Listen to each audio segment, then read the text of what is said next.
The man walks the desert. Nearing his limit from starvation, he spots a wisp of smoke far away, so he cautiously makes his way toward it. 4 cowboys are leisurely cooking beans when a man pops up with a gun. They panic and they instantly raise their hands high. He frisks them and realizes they are bounty hunters, so he playfully fires a blank shot. They think a colleague is messing around, so they all drop their guard down. They don't know he isn't joking. His gun has 0 bullets inside. He demands bullets from the hunters, and they do load his gun for him. He grabs ammo, turns hostile, and the stunned men watch him loot their gear, forcing them to bring their horses forward. He eyes the pot of beans, wolfing them down as the men drool. Once full, he punches the cowboy, then rides off with all of their stolen horses. Yet this isn't the worst of it for them. The true hero appears. Dusty boots, rusty pot, foul clothes. He is the gunslinger. Trinity's horse halts on the road. He glances ahead, fastening his gun belt. Nearby, bounty hunters boil beans. Hearing folks, 3 hide, while the dazed cowboy just sits there, looking pretty blank. Trinity checks, but he walks into a trap and is held at gunpoint. The 3 men feel smart and start asking who he is. Trinity claims he's a rookie bounty hunter, and seeing his cowardly act, they drop their guard. While chatting, Trinity shows them how to fix their dumb friend. They try it, but he gets even dumber. The 3 realize they've been tricked. They want to kill Trinity, steal his horse. Trinity stays calm, figuring these guys are easy targets, so 2 keep cooking, confidently letting their friend handle it alone. This bounty hunter is mischievous, keeps playing with Trinity, and things go bad. They are helpless prey once more. Trinity makes them drop their guns, then eats the fresh beans. Starving on the road, he eats while feeding his horse. This scene disgusted the hunters. Trinity wants some dinner entertainment, so he makes them fight, and they mercilessly pummel each other until they're all black and blue. Trinity finds the show exceeds expectations. Only 1 dazed cowboy remains. But when he looks up at Trinity, he's already gone. Trinity returns home, and the man who appeared at the start is his brother. That's Bambino. He ran home after his fake sheriff role fell apart, and his brother Trinity followed. Leading back to the start, Trinity's sudden arrival annoys his brother, who knows he's trouble and gives him a cold welcome. Trinity's bathwater turns murky. He hasn't washed in months. The family sits at the table eating turkey until Mom spots 4 strangers approaching. Yet they stay quite calm. They've seen this before, and Mom leisurely starts loading up her gun. 4 masked robbers burst in, realizing these are the brothers who just robbed them. Before they can attack, Mom arrives from behind with a loaded gun. The brothers don't look up while eating, but their dad plans something shady. After being robbed clean, the bandits are kicked out by Mom. Clearly, their parents are to blame for their toughness. Before leaving, Dad fakes being sick to tell Bambino to take care of his brother. Bambino is angry, but obeys his father's wishes. So Bambino decides to go north. What kind of funny adventures await the brothers? Stay tuned for more. Their dad told them to go straight, but they're back to being robbers already. Bambino holds them. Trinity rushes in to loot the wagon. The terrified girl is hiding, and Trinity looks more nervous than she does. He's clearly very smitten. She tearfully says they're poor farmers with no money.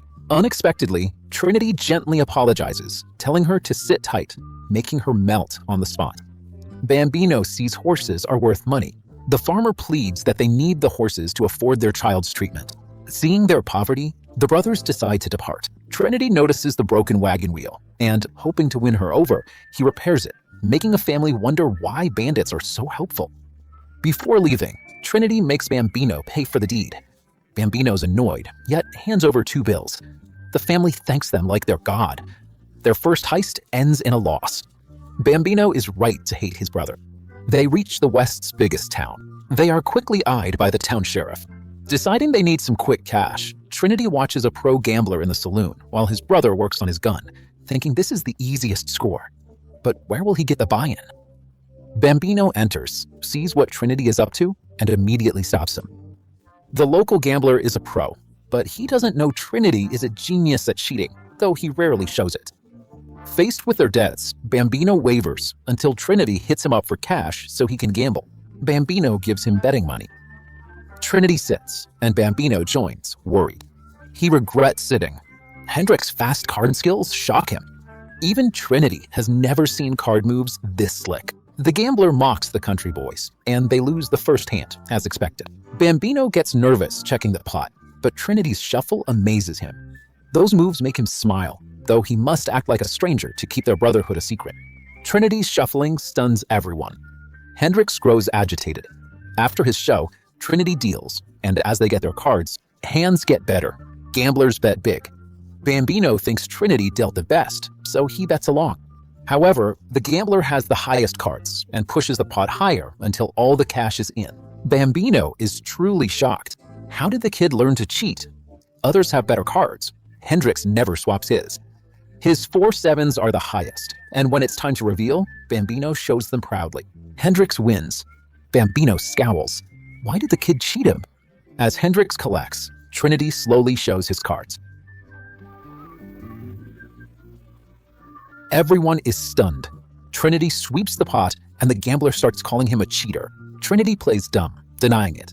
The other cowboys stand up, threatening them, and the angry gambler reaches for his pistol, making the tension in the room freeze. The gambler walks arrogantly to the bar. Trinity follows, and they start trading threats.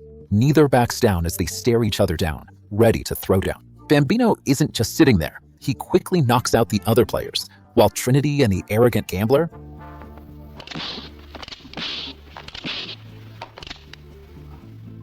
The gambler is lost. Trinity demonstrates once more.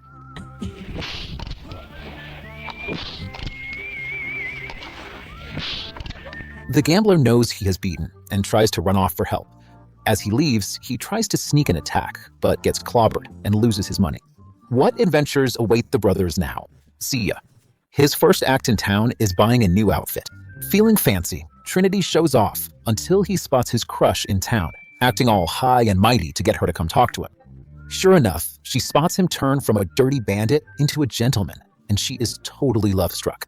She gets off the wagon and waves at him, and Trinity trots over like a puppy. Even after robbing them, Trinity feels guilty, so he blurts out that they were just on official business, making up a lie that he's actually a secret federal agent. Surprisingly, she buys his story. When her family exits the hospital, Trinity tries to dash, but she stops him, wanting to introduce her agent boyfriend to her parents. Trinity is thrilled, but her dad recognizes him as the guy who helped them. She mentions the secret agent stuff, and a cowboy nearby happens to hear it. Trinity doesn't notice. He never thought this lie would earn him a lot of money. Bambino arrives in a suit. Learning the child isn't healed, Trinity signals to give them more cash. Rich Bambino. He's generous now. They go to the best restaurant, but the guard says you need a membership. The brothers pull their guns and get right in. They're amazed by the hotel luxury. Elites are chatting, but the brothers aren't intimidated. A few wealthy merchants spot them. That cowboy who overheard the secret agent talk is their henchman. They sit down, but the waiter speaks French, which they don't understand, so they tell him to just bring one of everything on the menu. Thinking they're rich, the manager rushes off. The merchants discuss whether to bribe these agents to keep them quiet, worried they'll find out something dangerous. Some suspect they're fakes, but when a waiter pops a wine bottle, the jittery brothers whip out their guns, actually looking like real pros. They sit again. The food arrives, but the fancy portions annoy them. They want real food, so they grab huge platters and hog everything on the table. Then follows them pigging out. The elite haven't seen such hunger, and some ladies admire them, assuming big appetites mean strength, while Trinity ignores them all. When tired, he flirts with the ladies. For wine, the waiter fears they'll draw guns. They grab the bottle, fill huge glasses, and chug it like water. All the noblewomen are totally mesmerized. Jealous customers complain that the brothers are lowering the class. The manager doesn't want to upset them and brings a fancy dish, which the waiter prepares with a dramatic show. They have no time, but when the waiter lights the pot, Bambino panics. Bambino's clueless about that, thinking it's a murder attempt. The manager tries to clarify, but gets flattened by Bambino, so the brothers just walk out without paying a dime. They figure these two are tough and decide to bribe them quickly. After introductions, the merchants invite them over. The brothers are confused, expecting trouble, but are shocked when the men just offer them cash for no reason. Trinity boldly asks for $4,000, as playing blind costs 4 eyes. Surprisingly, they agree right away. The henchman is unconvinced, shows off his gun, but picks the wrong target now. The brothers show off their true gun skills. The rich man sees that his money wasn't wasted. Confused, the brothers take the cash and head out elsewhere. What happens to them at this new location? Entering the saloon, they are ordered to drop their guns. In the lawless West, giving up your gun is putting a target on your head. That's the town rule, and the local sheriff followed them in just to make sure they comply. They must follow the town rules. After making easy money before, they wonder how to profit here. Bambino scans all of the saloon customers. He spots 3 bandits drinking. They look tough, but Trinity spots a chance to make money. He looks at cowboys playing poker and tries to act friendly, but they just laugh and mock him to his face. Trinity gets an idea. He knows he'll need his brother for the brawl. He whispers to Bambino that the guys mocked him, exaggerating it to stir up trouble. With brother leading, Trinity has no worries. Bambino issues a warning, grabbing the robber's attention. Easy money just arrived now. Trinity smirks at the provocation. He provokes them, but they get a firm grip on him, and he sees they're strong. With a quick countermove, he surprises them and takes control. A massive fight starts, and they're outnumbered because every cowboy in the place is working together. Luckily, Bambino is strong. They become his punching bags. Soon, the brothers handle the mess. They haul the bandits over to the station. The sheriff thinks the trio is here to annoy him again, but the brothers appear. Those bandits must have bribed him well. Bambino demands $800. The sheriff can't refuse, so he locks the 3 up. After paying, the sheriff learns Parker protects the pair. Parker bought them off so Trinity wouldn't investigate, and the sheriff realizes they're all connected now. He asks how to handle them. Trinity says keep them jailed, then beat them for a higher bounty. The sheriff is lost. He then asks them if they're on a secret mission. They nod, confused. They don't know Parker sells arms. After some money, Bambino thinks it is too slow. They decide to go back to stealing horses, waiting by the river until they hear a stallion neigh. Trinity checks it out and finds the girl of his dreams. He's overjoyed, thinking destiny is at play here. He brings Bambino to help. Trinity wants to play the hero, but the mules refuse to listen to him.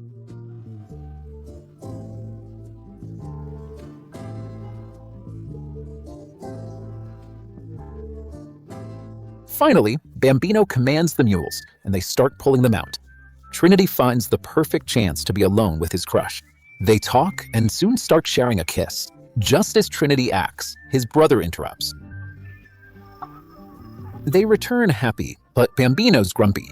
He guesses the kid was bad. Bambino plays with the kid, notices he's sick, gives them money.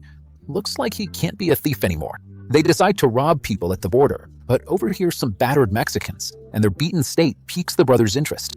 The Mexicans explain how the local friars are running wild, hoping the brothers will help. Smelling a profit in the chaos, they decide to visit the monastery. Hoping for cash, they hit the monastery. Everything seems fine, and the father takes Bambino to confess, leaving him bewildered. Aren't these guys supposed to be dangerous?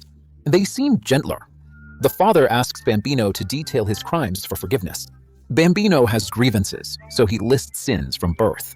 By age 12, the poor priest is all done. He's never seen such a sinner, so the priest pulls the curtain. Bambino flares up, forcing him to forgive him. The priest quickly agrees, but as he chants, Bambino loses patience. He tears the confessional booth apart right there.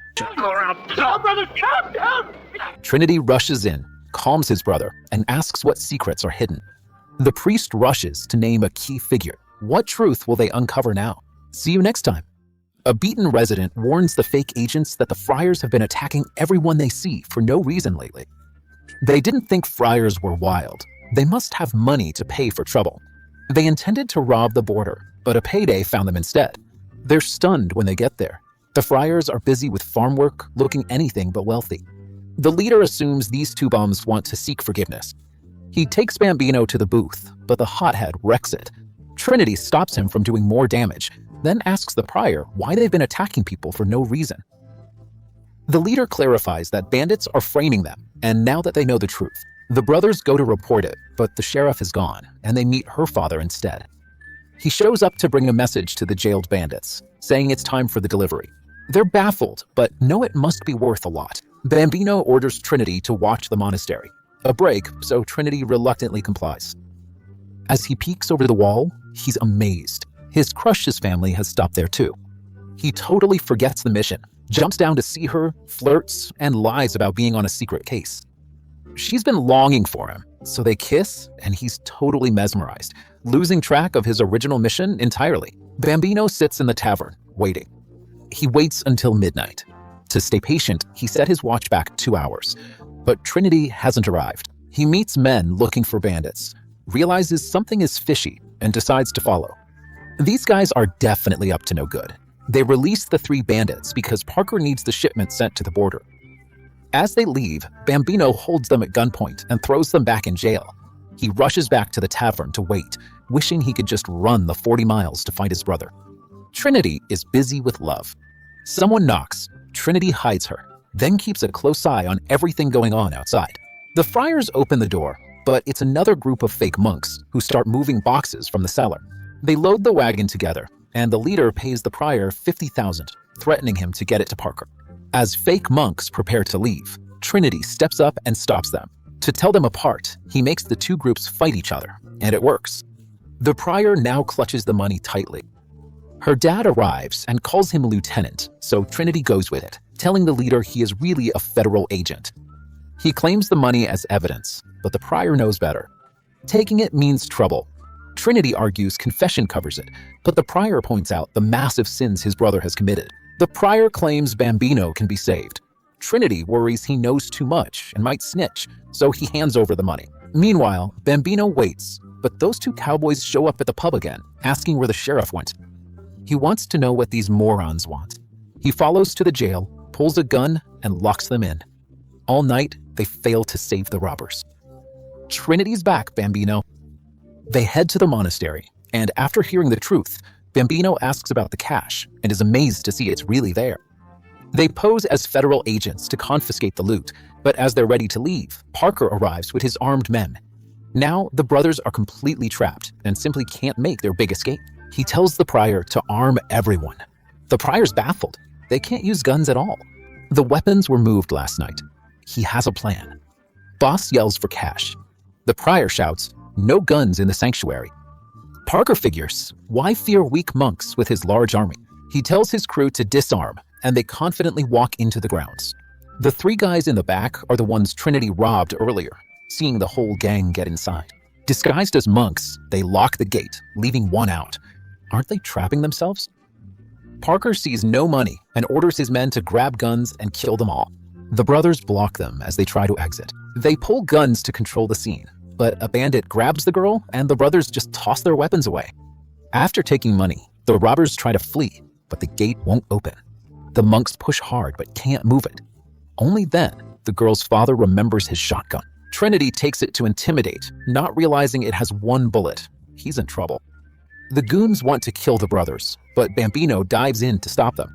That one's mine! The fight goes wild. Trinity joins the fray, and the monks observe for a moment before realizing the bandits are actually beatable. Seeing the bandits struggle against 2 guys, the fed-up monks finally revolt, jumping into the chaotic brawl and successfully defeating the whole gang. Then, cavalry troopers arrive. The officer thinks the brothers look like the horse thieves they're chasing, so a panicked Trinity hands over the stolen money. Before the colonel can react, Trinity hands over the cash, and they manage to slip away. The brothers sadly leave town, and on the road, Trinity sees the Pioneer family.